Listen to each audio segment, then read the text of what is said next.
اهلا وسهلا فيكم احبابي، كيفكم؟ شو اخباركم؟ اليوم بدي اعمل لكم وصفه كتير سهله وكتير بسيطه وسريعه. بدنا نعمل شوربه العدس على طريقه موديز كيتشن. اتبعوا الخطوات والملاحظات اللي انا بحكيها واكيد رح تجيكم شوربه كتير زاكيه. يلا نبلش وصفتنا. يلا نبلش حبايبي الوصفة. حطيت طنجرة على الغاز، حطيت فيها زيت نباتي، حطيت فيها بصل راس صغير.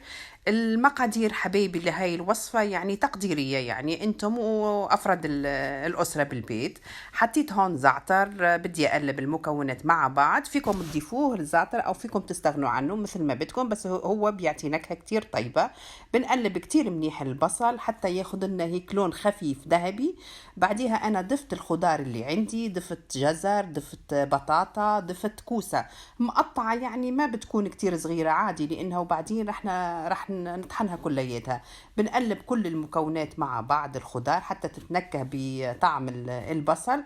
وبعدين فيكم يعني تستغنوا على اي نوع من الخضار يعني، بس بهاي التشكيلة يعني بتجيكم كتير طيبة.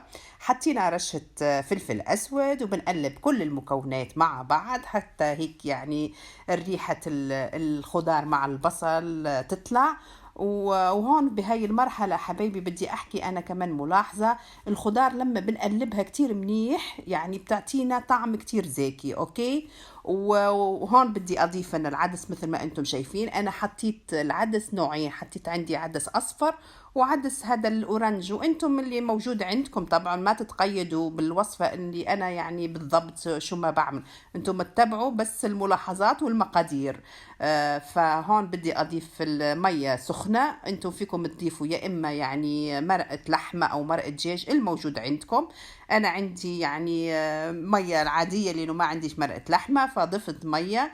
وشربة العدس ما بدهاش بهارات الصراحة، يعني عشان تجينا زاكية وطعمها زاكي ولذيذ وهيك. فاستوى عندي يعني تقريبا أنا الخضار طحنتهم بالبلندر ورجعتهم على الطنجرة. يعني هون في هاي المرحلة ما بتاخد كتير وقت.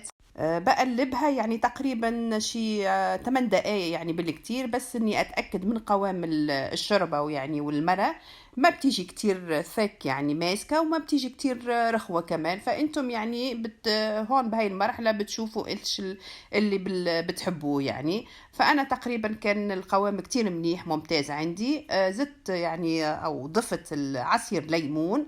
الكمون انا ما بضيفه في الشوربه، بضيفه اخر اشي، بس اجي اقدمه بحط الكمون على كل زبديه يعني. طبعا بدي ادوق الملح، يعني اشي طبيعي. الملح ممتاز روعه، شوربه زاكيه طيبه في فصل الشتاء، وكلها حديد وفيتامينات وعناصر غذائية ممتازة. ضفنا الزيت زيتون طبعا بالأخير، دايما زي ما بحكي لكم كل مرة أنا بضيفه. شربتي يعني تقريبا صارت جاهزة. القوام كتير ممتاز وكتير منيح. فيكم تقدموها مثل ما بدكم يعني معها أي إشي تاني. أنا قدمتها هون مع قراص سبانخ كان عندي. يعني الوصفة رهيبة والطعم يعني كتير زاكي. جربوها واعتمدوها، جد راح تحبوها. وإذا عجبتكم وصفتي كتبولي، وآرائكم بتهمني، وصحتيني وألف عافية على قلوبكم.